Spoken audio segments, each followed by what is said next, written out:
Good morning and welcome to today's edition of Rapid TV's continuously evolving social, political, and general interest show, Korero.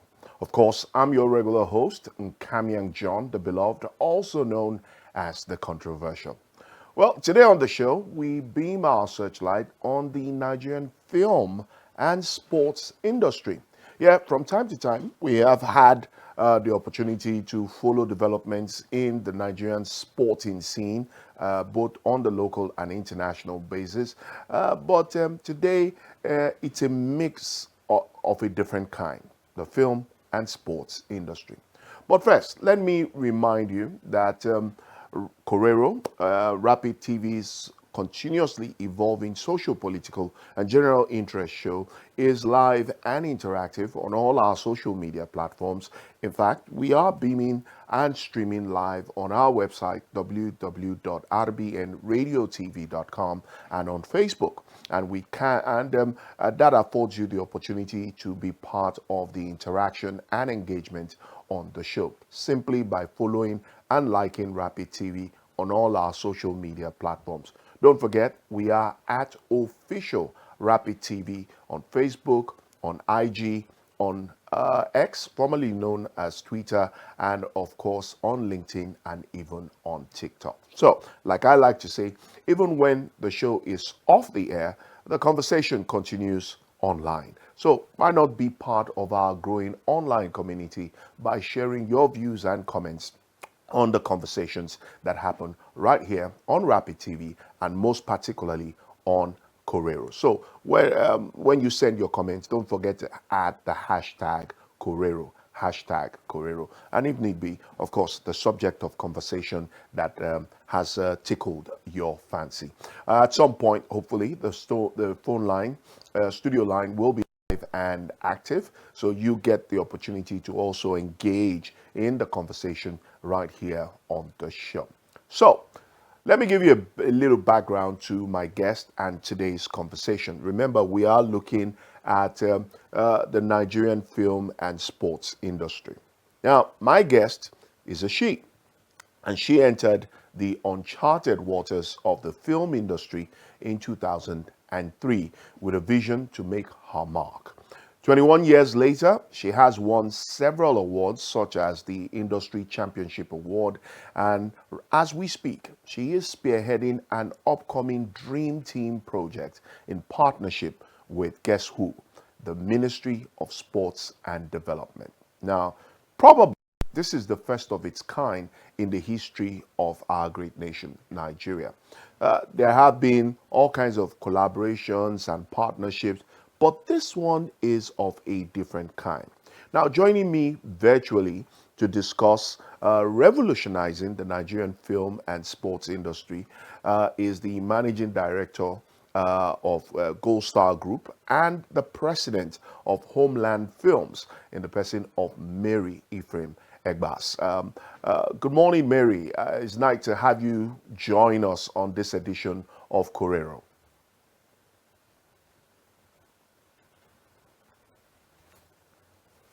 Hello, Mary. Can you hear me? Okay. Let's see why we're trying to make that connection. We'll take a quick breather. When we come back, well, hopefully we should have made that connection with Mary Ephraim Agbas so that we can begin to look at revolutionizing both the film and sports industry in our great nation, Nigeria. Do stay with us.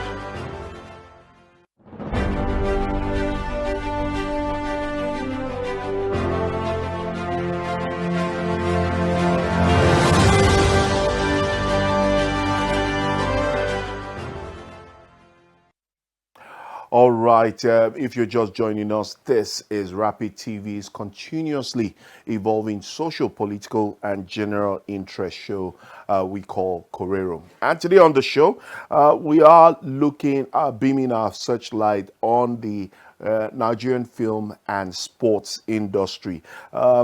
Quite a mix, right? Yeah, quite a mix.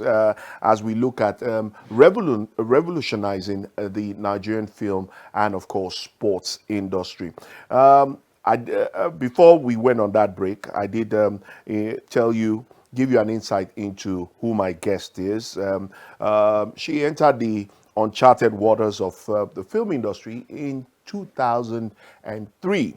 And with the hope of making her mark. And 21 years later, she has won several awards, such as the Industry Championship Award. And as we speak, in fact, that is the core of our conversation this morning, the fact that she's spearheading an upcoming Dream Team project in partnership with the Ministry of Sports Development.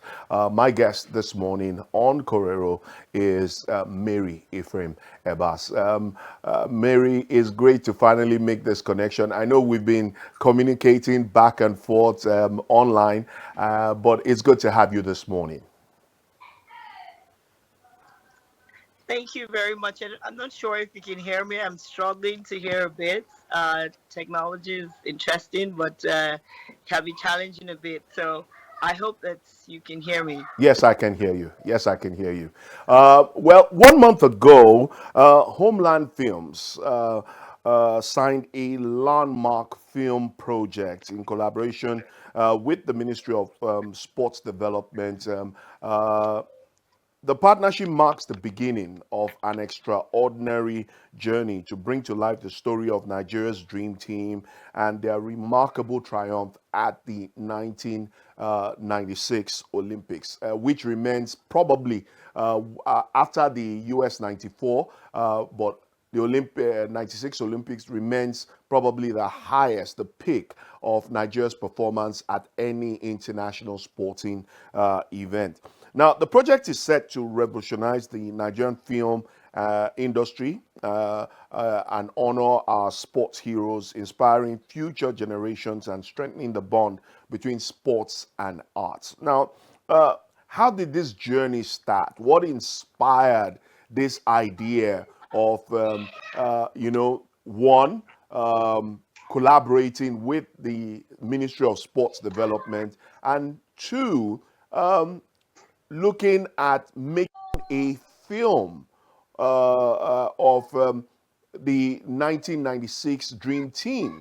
I think I can't remember any movie or film that it has been sports oriented in the history of Nigerian film or movie. So probably this is the first in history as far as the film and movie industry in Nigeria is concerned. So what inspired this?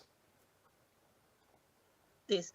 Okay, so thank you so much. Like I said, the volume I'm struggling to hear, but I think I made out a bit of the question that you asked, what inspired us to doing this film, and how did we come about this. So I have been in the film industry for about 21 years now, or slightly a bit, and having followed the industry for this while, we're always looking for how to innovate, what to do, and I am a strong believer that we do have a lot of stories to tell, and these stories don't always only have to be don't necessarily have to just stay on the sidelines of arts and culture. Mm, Well, sports is also a culture one way or the other, true. but it could also be movies that transcend, that have a wider audience, appreciated by many cultures, many countries, and are very well acceptable. Well, it was just a thing. I was just trying to find how we can tell our story, and was very passionate. I mean, we were all very passionate about the dream team, and recalling that and having that redone was, it just came. I just popped. It just came to my mind that this is a story that has never been told, and I think I was also inspired by films like Invictus and many other films that basically speak to that sort of topic. And although Invictus is not for football, but anyways, that's basically, so it just kind of popped in my head, and I thought, why don't we do a film that actually speaks to, helps us to record that event, and to immortalize the to immortalize our players, and to immortalize our name in the history of time. Yes, I know that there are many things that have been done to immortalize that, but this is an addition, and you can have as many. We need even more.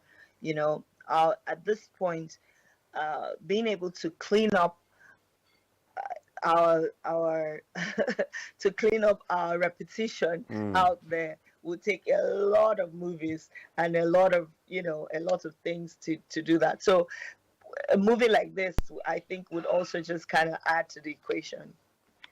So, what role is the Ministry of Sports Development going to play in all of this, considering that you signed a collaboration deal, and that event of the signing, you had the Minister of Sports, John Ewan Eno, and of course the top brass of the ministry and the Nigerian Football Federation.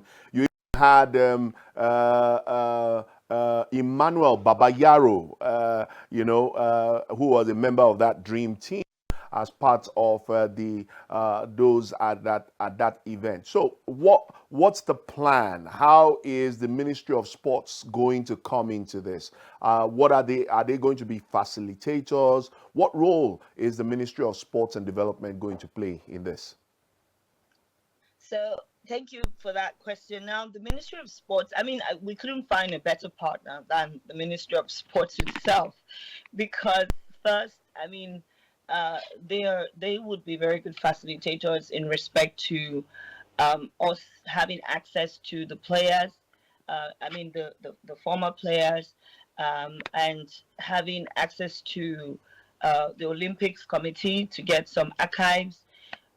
So they will definitely be very much involved in the entire process of making the film itself. And that's only because the minister is only such a person as well, who is particularly interested in ensuring that we such a legacy project. For him, it was a no-brainer when I spoke to him about it. It was really a no-brainer. Wow. And that just kind of tells you how he takes this kind of things very important, and he wants to be part of it. I mean, the entire ministry, he wants the ministry to be part of it all the way from the beginning to the end. I mean, some other situations you could have them want to be part of it in parts. I mean, just kind of provide you whatever facilitation that you need, right? But they're really keen on making sure that this project is a success, and they're willing to give any support, any help, and make presentations where it's necessary, open doors where it's necessary, etc.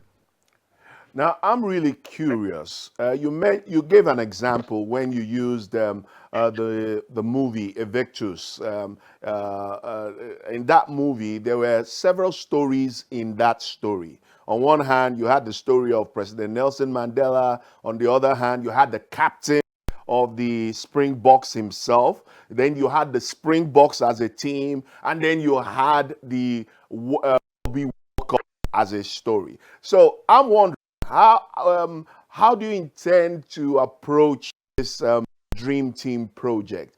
Is it going to be stories inside a story, looking at the team as a team, looking at the individual stars that shone like a million lights in 1996 at the Atlanta Olympics? Are you going to look at the Olympics itself, Nigeria's exploits in the build-up? So, for movie buffs like myself, we're a bit intrigued. We're wondering, what's the storyline going to look like?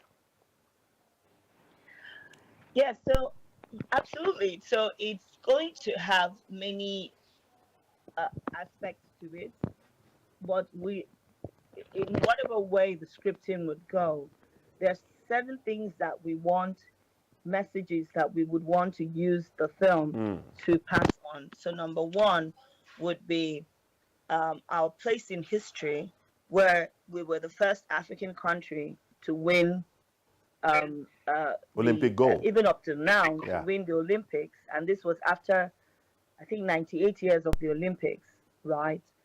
And since after that, no other African country has linked that place. All right. So those are the things that we want to underscore, however the script goes, right? And of course, we are going to also look at immortalizing the players themselves. So we can also look at stories, personal stories, evolve how they also evolved to that place. All right.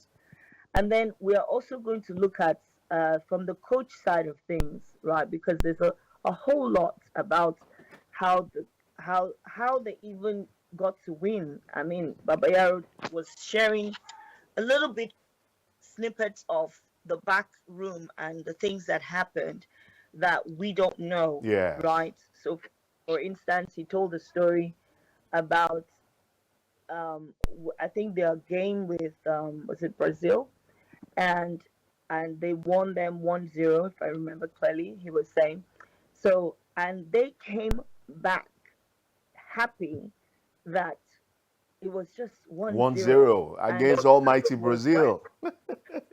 they were like, are you kidding? These guys have never lost a game, and they only beat us by 1-0, and the coach was livid, and they were wondering what's wrong with this coach. Don't you get it that we have tried? But how the coach was able to get them to see that that was their chance to show that they can actually lynch the Olympics, and how that woke something in them, and they started looking at it. Are these guys robots? Are they not humans like us? Are they not? And so we'll be able to see some of those untold stories of how they really won, you know, and you know how their lives have evolved, how their lives evolved maybe from childhood into that. So there'll be many aspects of the story helping it to come together. So it's more of a feature film, so it has to have interconnected stories that just kind of keeps the audience, you know. So yes, it's a story. It's a film that is based on true life story, but it has to be entertaining as well. So and that's what we hope that we'll be able to, um, you know, bring different levels of stories and bring them together, just like you mentioned. I'm excited. I'm excited because you've given us some snippets. You've said it's going to be a feature film. Because I was about to ask you, is it going to be a blockbuster movie? And one thing about blockbuster movies is that they are high budget movies. I'm beginning to wonder, where's the funding coming for this movie? The funding for the research, because I mean, for a feature film that is going to feature stars, I mean, you're talking 1996. That's over a decade ago. Being able to relieve those moments from the local scene to the international scene, that it sounds heavy. So, how do you intend to fund this project, and what's the timeline and you're looking at to actualize this dream team project? Yes, so absolutely, it is a huge budget film, and we are also looking to deliver it, in the international theme. So of course, it has to have all the the aspects, the ingredients Mm, that would allow for it to excel on a global stage, right? So we are sourcing funding both locally and internationally, wow. but we also hope that we can get more local funding than international funding. And the reason being that if it's locally funded, which means it's funded out of Africa, let's say, then the money comes back to Africa. But if it's more internationally funded, so Mm. it might be a film that tells our story, but the money goes to where the people that invested in it. So we're really looking at the opportunity to talk to where we are sourcing funding locally, basically, and internationally. So that's our prayer But that more. how has the attempt, the strategy to attract local funding, how successful has it been since you signed? Well, a lot of people are interested. A lot of people feel that it's a good project. Mm, So that's where it always starts. The fact that you accept that this is a good project and it has all the indices, it ticks on all the boxes that tells you that you're going to get your return on investment. And one of that box is football is the biggest game, in the world. So first, and the players are well known all over the world, right? So it's a story that will not just speak to Nigerians, but it's a story that will speak to the whole world, right? And the underlining message will be a message of motivation, mm. a message of courage, a message of telling the youth, right, that they can, you can excel beyond your limitations. I mean, look at Nigeria as a country, where we were at that time. We had so much turmoil in the country itself, and at this point we're in that kind of a situation as well. So I feel like this movie is going to remind us that we came through a season such as this Yeah. and we came out of it, and our boys were out there even with the mindset of all that they had to deal with at home as families, etc., but they were able to go past that and win. In fact, I think it was a motivation for them to even win. So yeah, so when it does, if it does um, tick all the boxes for the financiers and they can see that they can get their return on investment, they have the some that we've started approaching are very keen and interested, right? So we're still in talks, and we will start making announcements as soon as we start signing up a few of them. So what timeline are you looking at? Because why I'm asking this, I know that we are in the era of Netflix, Prime, and the rest of them. So these are the big players in the movie and film industry. And of course, once word goes out that Mary Ephraim is working on this big Green Team project, everybody's going to have their eyes out for it. So, what timeline are you looking at? Even for those of us who can't wait to see the feature movie itself. Oh yeah. So we the timeline for the release of the film that we've angled is 2 years, Wow.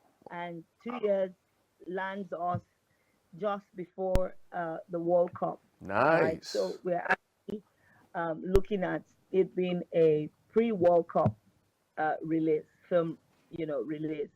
We're really hopeful that we can reach that timeline. It would be really good to release it just before the World Cup, and if our boys make it there, then it could be a real motivation for them to perform another magic.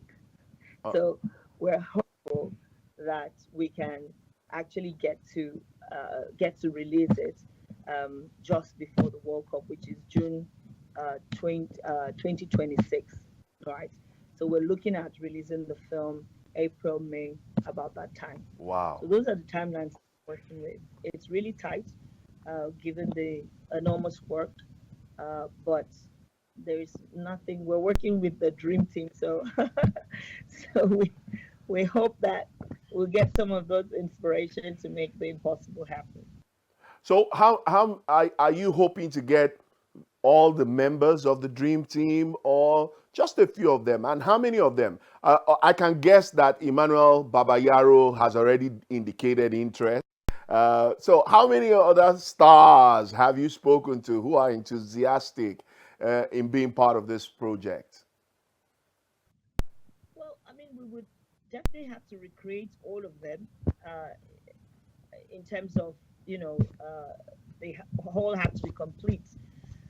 Even though we know we've lost some, some are late, but we would just have to recreate it, recreate their part of the story. Yeah.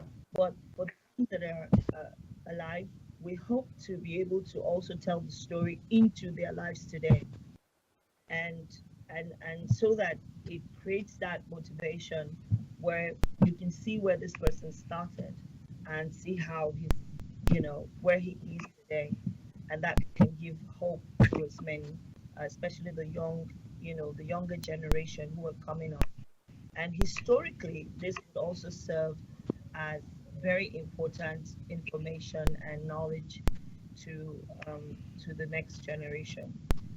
So yes, we hope to have all of them that can be part of it to be part of it, and I'm sure they would love to be. I mean, so far, there isn't any hesitation.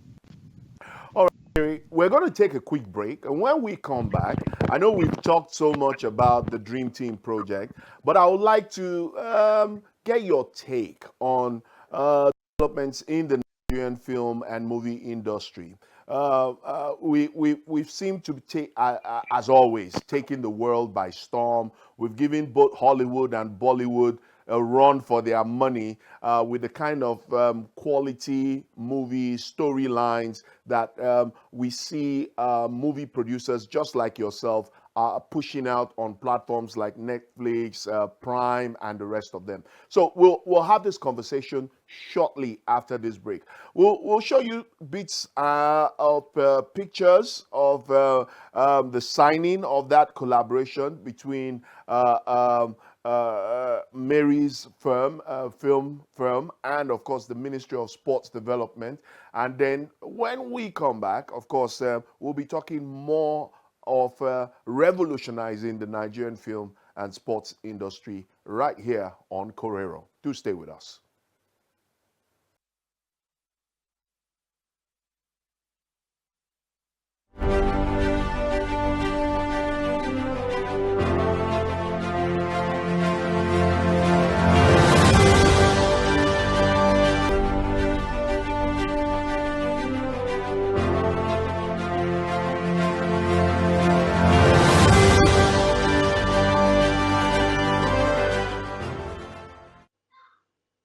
Thanks for staying tuned. And if you just tuned in, well, this is Rapid TV's continuously evolving social, political, and general interest show we call Korero. And just to remind you that the show is live and interactive on all our social media platforms. We are streaming on our website, www.rbnradiotv.com, on Facebook, and of course, you can be part of the conversation. Maybe you're a movie buff or you're a sports enthusiast. The big story today, as far as our conversation is concerned, is the fact that there is a feature film in the offering that will once again allow us to relive the glorious moments of the Nigerian Dream Team at the Atlanta 96 Olympics. The only African nation so far to have won a gold medal in the football event of the Olympics. No African country has done it just yet.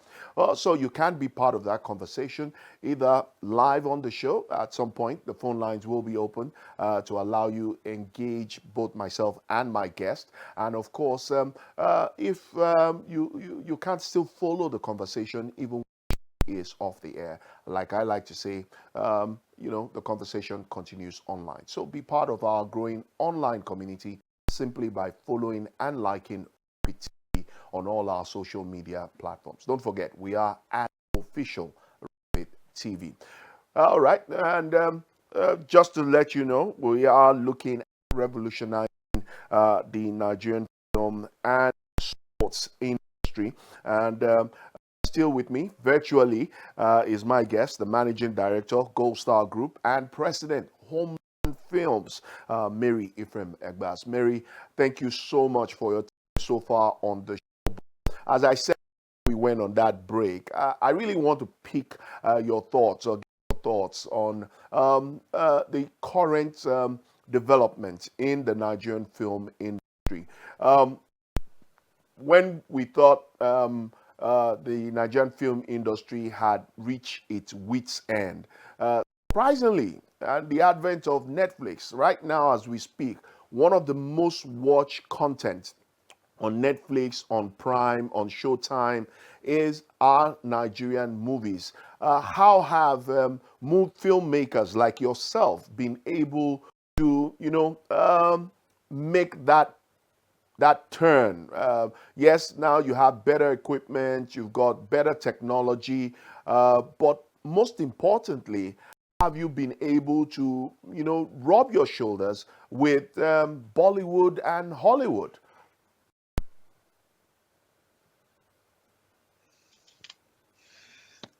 Yeah. So basically, I think the industry has grown and evolved continuously, and have been also that we're telling our own unique stories that the world wants to see.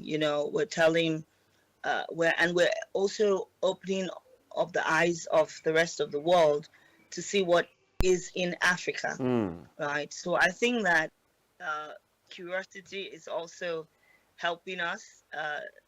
The rest of the world is curious to know, and with music also being a big ambassador for the arts in Africa, people are curious to know what more is in Africa.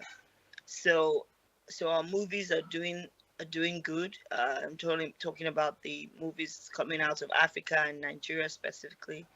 Uh, but yeah, I think that those are the things that are helping us, and because the stories are now also being told with better technology, the art is better. It's getting past that, um, having the issue of quality, and with Netflix, creating a situation where you meet a certain standard Mm. helps the producers to be at par with any other movie in the global on the global stage, which helps to ensure that there's no the consumers are not first dealing with a situation of, oh, it's not so clear, it's not so, the quality is not the issue. So now that gotten past that, the content is the real deal, Yeah. and now people are inquisitive, because this is different. That's what I think. Mm. I know you are a proponent for the Africa Film Financing Forum, the AFFF. You've talked about how it aims to bridge the gap between finance and film, providing a dynamic and groundbreaking platform where industry leaders like yourself, financiers, and stakeholders can explore the intersection of finance and film. Now, this is will I say, a new innovation.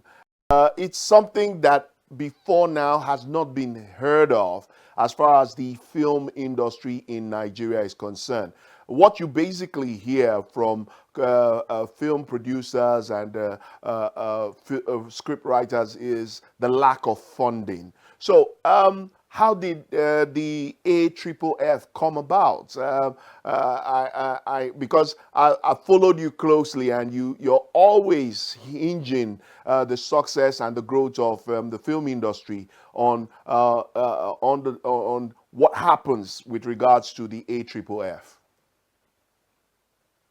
Yeah. So Thank you. So basically, the African Film Finance Forum is a platform that we hope would be able to bridge financing gap, and I think we're ripe for it. We're at that place where the industry has proven itself Mm. as a viable product. So that we do have viable products, and if this was achieved um, single-handedly through different kinds of grants and you know different funding, different kind of funding, right? Mostly which were personal at the time when most of the producers started and directing their films. So imagine what can be done on a larger scale when there is a lot more funding to it. But the issue of funding is not just about finding money. It's Okay. about the understanding of how the funds are used, how the funds should be used to be able to give the return on investment, and also the finance industry understanding how the creative industry works, not just the creative industry, but specifically the film industry, because the film industry is a really different ball game when it comes to how it should be financed and how the return on investment should come about, right? And also the platform help would help financiers to identify a good match. It's going to be a good matchmaking platform, Mm. which allows them to meet with accredited producers, accredited industry people. So in that way, they know they're talking to the right person. So that would also help, and also help even the industry to also meet with accredited financiers, which means they're meeting people who are ready to fund the industry, or at least have interest and want to know more, and could actually be a funder or an investor in the industry. So it will provide a forum for learning and a forum for matchmaking. Mm. And also, uh, we're hoping that we would start to see bigger budget films coming out of the Nollywood, the African stable, and more more global releases, even on the cinema level, Yeah. etc. Now you use the word accredited. Accredited. You use that word like 3, 4 times.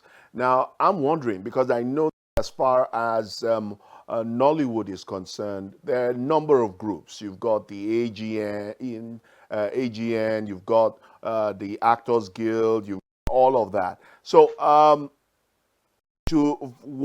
how do you identify yourself as an accredited industry player as far as the Nigerian film industry is concerned to be able to benefit on forums and platforms like the AFFF?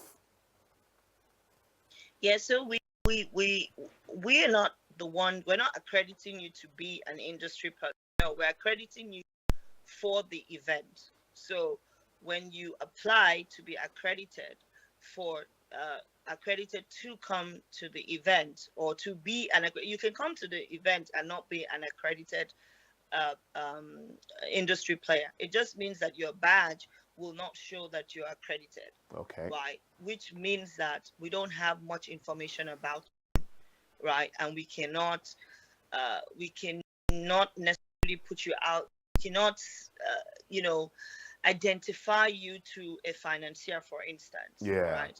So the accreditation is just for us to be able to collect data and be able to look at that data enough to say this person is a known person in the industry.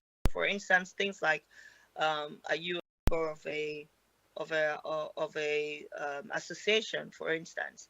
And we could check with the association to be sure that this person is your member, and these kind of things would give us the comfort to go ahead to give that accreditation. So it's just an accreditation only specifically for the platform, for the Film Finance Forum platform. And the moment you are accredited once, the accreditation just stays on for for as long as we keep having the event. You will not have to do it a second time. It's just for us to have your data. So if something happens, we're able to pull out that data and say this person is XYZ. Okay, are you at any point worried about the future of film, considering the fact that the advent of social media has also changed the dynamics of the content market and the entertainment industry? Now, everywhere on social media. You got skit makers, short films, seeming to catch the eyes of, online users, and we're talking billions of them across the world. So, are you, as a filmmaker who is embarking on a feature film like the Dream Team project, are you worried that at some point films may not necessarily grab the attention anymore, and it will be skits and short films and and all of that, especially as digital online technology evolves? Okay, so just to correct something, I don't necessarily identify myself as a filmmaker, but I guess when you're making a film, that's what you're called. But yes, we're more of a house that embodies production, film distribution, etc. So, but yes, to answer your question about, so I think what you're trying to say is with the internet and having the digital space as well, how does that impact on film? Well, I'd like to think that it just helps the industry to keep evolving, right? And I see it as just having several other mediums to actually put out talent or for talent to be seen. So, for instance, in the industry, it has always had different platforms for the release of films. So the the um, the platform go from cinema itself to it was always a cascading scenario where you go from cinema release, then you go to rental, Yeah, which is what Netflix is. Netflix is a digitalized rental. rental. Yeah, Uh, yes, so you go from cinema, you go to rental, then from rental you go to home entertainment, right? Which was DVDs. So now you own the film yourself and you can watch it anytime that you want. That was home entertainment. And then you go from home entertainment to uh, paid TV, so the DSTV, the cable networks, etc. And then you go from paid TV and you go to free TV, right? So that has always been the model. So if I release a film, for instance, or when a film is released, you can determine that you want to start right from cinema and then cascade down.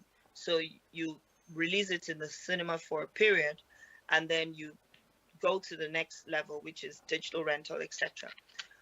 But you can also decide to start from Netflix, for instance, and that means you're not going to cinema anymore. yeah. You're just going to go from, and then when the rights of Netflix is finished, you go to the next level and everything.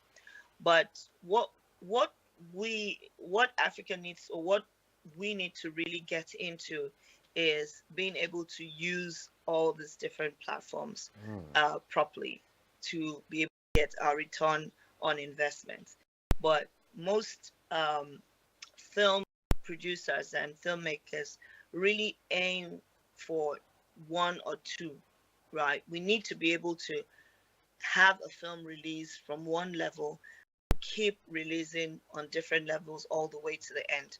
And that's only because most of these other platforms haven't yet mature or don't exist, or it's not a viable platform. Mm.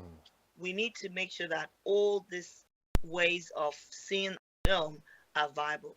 So when you now talk about the social media, for instance, that could also be a platform where film is released, right? So people can access from different uh, aspects. So I don't necessarily see it as a threat. I see it even as a more medium for, for more access to film, right? And in the and for the for the newbie, for people that are just starting, Yeah. it would make sense to also start making a film, put it on social media, get your following, right? So it's a way of getting people to endorse you, right? Then you take that endorsement and you can then go and say, look, I made a film and 1 million people liked it. Yeah. So now I'm a good you can invest in me basically, and then you can use it to raise funds. So these are part of things that we want to talk about in the Film Finance Forum. So we don't see it as something that's killing the industry. I think it's